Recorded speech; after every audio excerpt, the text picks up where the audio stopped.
क्या आपको पता है धरती के समंदर में इतना पानी कौन लाया और कहां से आया?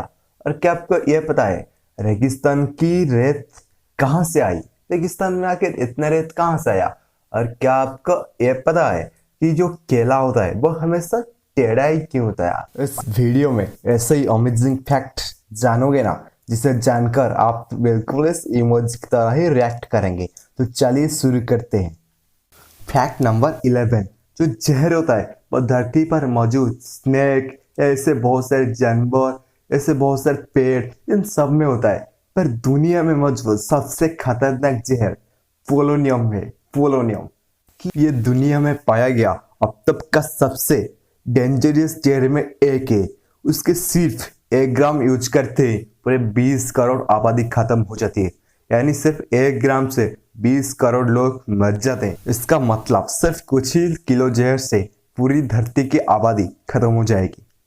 फैक्ट नंबर 10, जो डीएनए वगैरह है, डीएनए, उसके बारे में आपने बहुत सारे ऐसे फैक्ट सुने होंगे। पर डीएनए जो होती है ना, वो आपकी कैरेक्टर की सारी जानकारी रहती है उसमें। फैक्ट ये है कि अगर हम सिर्फ हमारे डीएनए को खोल दे और सीधी कर दे, उसका लंबाई 1600 करोड़ किलोमीटर होगी। और इसका मतलब हम आसानी से यहाँ से प्लूटो तक और वहां से धरती तक के सफर तय करते सकते हैं, सिर्फ हमारी डीएनए की वजह से। हमारे डीएनए इतना लंबा है और यह हमारे इतने छोटी से शरीर में रहते हैं ना, फेफड़े, वो इतने बड़े हैं कि अगर हम अपने फेफड़े को खोल दे तो वो लगभग एक टेनिस कोर्ट के बराबर हो जाएगा। फैक्ट नंबर 9, जो गैस होता है, गैस, वो चाहे किसी भी तरह नेचुरल हो या नेचुरल हो, उसमें एक्चुअल में कोई स्मेल ही नहीं है। या मेरा कहना है मतलब कि गैस में कोई स्मेल ही नहीं, उसमें स्मेल को ऐड किया जाता है। क्योंकि अगर लीकेज हो जाए या कुछ इंसिडेंट हो जाए तो पता चल जाए कि गैस लीक कर रहा है, इसके वजह से उसमें स्मेल को ऐड किया जाता है। लेकिन नेचुरल में गैस इज ऑडरलेस, गैस में कोई स्मेल नहीं होता। नंबर 8, जनरली हम अगर सिर हिलाकर हाँ कहते तो उसका मतलब हाँ ही होता है। लेकिन एक ऐसा देश है जिसका नाम है अल्बानिया, वहां पर अगर सिर हिला के हाँ किया जाता है तो उसका मतलब ना होगा। अगर आपने ना कह दिया तो उसका मतलब हाँ होगा। ये बहुत ही कंफ्यूज करने वाला फैक्ट है। फैक्ट नंबर 7, आप सबने केला खाया है, पर क्या आपके मन में कभी यह सवाल आया है कि केला हमेशा टेढ़ा ही क्यों होता है? एक्चुअली में केला हमेशा टेढ़ा ही क्यों होता है? इस सवाल का आंसर बहुत ही सिंपल है। जो केला है ना, वो ग्रो करता है बिल्कुल सूर्य की तरफ, तो एक नेगेटिव जियोट्रॉपिज्म प्रक्रिया से होकर गुजरती है जो कि ग्रेविटी की एग्नेस्ट हुए, तो इसीलिए केला का शेप हमेशा टेढ़ा ही होता है। फैक्ट नंबर 6, जो ऑडी कार है उसका लोगो हमेशा 4 सिल्वर रिंग का ही क्यों होता है और 5 का क्यों नहीं होता? या उसका लोगो और उसका कंपनी का नेम क्यों नहीं लिखा जाता? उसका मतलब ये ऑडी कार की लोगो हमेशा 4 रिंग का क्यों होता है? उसका आंसर बहुत ही अमेजिंग है।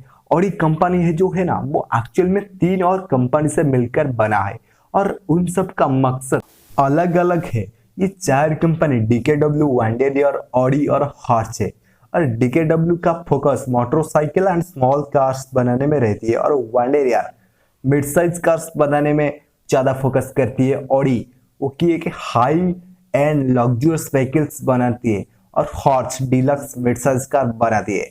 इन सब कंपनी की लोगो और कंपनी की नेम डिसाइड कर दिया गया है और सिर्फ 4 सिल्वर सर्कल बनाया गया है। 4 सिल्वर सर्कल, इसके बड़ी वजह ये 4 कंपनियों की कोऑर्डिनेशन है। फैक्ट नंबर 5, ये एक बहुत ही मजेदार फैक्ट होने वाला है। क्या आपने कभी ये सोचा है कि कौन सी मुर्गी सफेद अंडे और कौन सी मुर्गी भूरी रंग की अंडे देती है? फैक्ट ये है कि जो मुर्गियां होती है जिनके सिर पर लाल कर्णपाली ईयरलॉब्स होते हैं, वो भूरे अंडे देते हैं, और जिनके सफेद होते हैं वो सफेद अंडे देते हैं। यह है फंडा। फैक्ट नंबर 4, आप कई बार 1 से 100 तक का स्पेलिंग लिख चुके हैं, पर क्या आपने कभी ये मार्क किया कि 1 से 19 तक का स्पेलिंग में कभी एबीसीडी का यूज ही नहीं होता? मेरा मतलब कि 1 से 99 तक के जितने भी स्पेलिंग है उसमें कहीं भी ए बी या सी डी नहीं आता।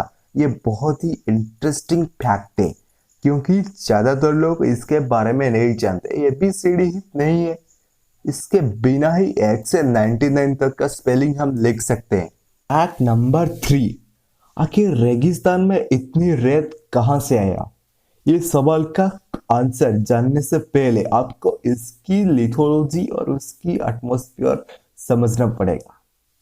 तो रेगिस्तान जो है ये बहुत एरिड रीजन है, यहाँ पर बिल्कुल ही बारिश ही नहीं होती और इसका टेम्परेचर दिन के वक्त बहुत ज्यादा रहती है। और जो रॉक है ये तो आप सबने जाना होगा कि आर्थ क्रस्ट रॉक से भरा पड़ा है और रेगिस्तान में पेड़ पौधे बिल्कुल ही नहीं है और ना के बराबर है। तो रेगिस्तान में दिन में बहुत सारा टेम्परेचर बढ़ता है और रात को ये टेम्परेचर धीरे धीरे घटता है। टेम्परेचर बढ़ने के वजह से रॉक दिन में फैल जाता है और रात को सिकुड़ जाता है। तो उससे क्या होता है, ये प्रोसेस कंटिन्यूसली चलता रहता है और उससे वो जो रॉक धीरे धीरे टूटने लगता है और वो रेत का रूप ले लेता है। और उसके बाद इसी तरह ये प्रोसेस बहुत साल तक चलता गया और रॉक रेत का रूप लेते गए। और एक बात, जब भी इस रीजन पर कोई स्ट्रीम आता था यानी नदी या कोई रिवर था तो वो जो सेडिमेंट लेकर आया था ये सेडिमेंट यहाँ पर जमा हो गया था और वो धीरे धीरे रेत में कन्वर्ट हो गया। और यहाँ पर जो हवा चलती है ये बहुत ही ज्यादा स्पीड से चलती है क्योंकि यहाँ पर कोई पेड़ पौधे ऐसे कोई भी चीज नहीं है जो हवा को रोक सके। तो जो हवा चलती है उसके साथ बहुत ही ट्रैक्शन पैदा करती है और उससे रेत एक जगह से दूसरी जगह पे चले जाते हैं और उससे इस रेगिस्तान में इतना रेत हो जाता है। फ्रस्ट्रेशन इन टेम्परेचर और ये हवा, ये दोनों रेगिस्तान के रेत की बनने की बड़ी वजह है। फैक्ट नंबर 2, समंदर में आखिर इतना पानी कहां से आया? कौन था वो जो समंदर में इतनी पानी ले आया और कौन सी वो प्रोसेस है जिससे समंदर में इतना पानी आ गया है? और आज हम जो समंदर देखते हैं उसमें इतना पानी का पीछे का राज मैं आपको बताने जा रहा हूं। तो लेट्स स्टार्ट। सभी को मालूम है जब अर्थ बना 4.5 मिलियन साल पहले उस अर्थ सिर्फ एक आग का गोला था। लेकिन मिस्टीरियस बात यह है कि अर्थ पर उस टाइम भी खनिज पदार्थ मौजूद थे।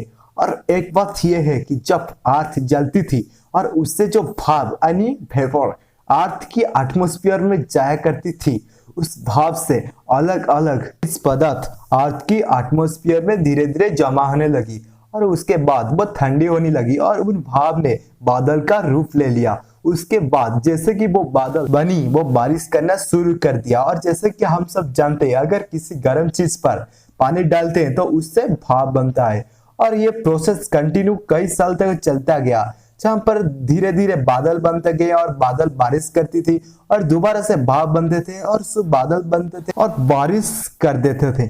और कई सौ साल तक इसी तरीके से बहुत सारी बारिश होती रही और धीरे धीरे अर्थ ठंडी होती गई। और आज है जिसके वजह से आज अर्थ की 70% हिस्सा पानी में भर गया है और समंदर में इतना पानी इसके वजह से आया है। और इस पानी कभी खत्म नहीं होगी क्योंकि वाटर साइकिल के बारे में तो आप सबने जाना ही होगा। नंबर 1, अगर आपने अभी तक हमारे चैनल को सब्सक्राइब नहीं किया है तो मैं बता दूं ये फैक्ट कि आगे आने वाले दूसरे वीडियो या मैं उसके बाद इस वीडियो के बाद जो वीडियो डालने वाला हूँ उसका ना ही नोटिफिकेशन ना ही आप इस वीडियो को देख सकते हैं। तो कृपया मेरे चैनल को सब्सक्राइब कर दीजिए।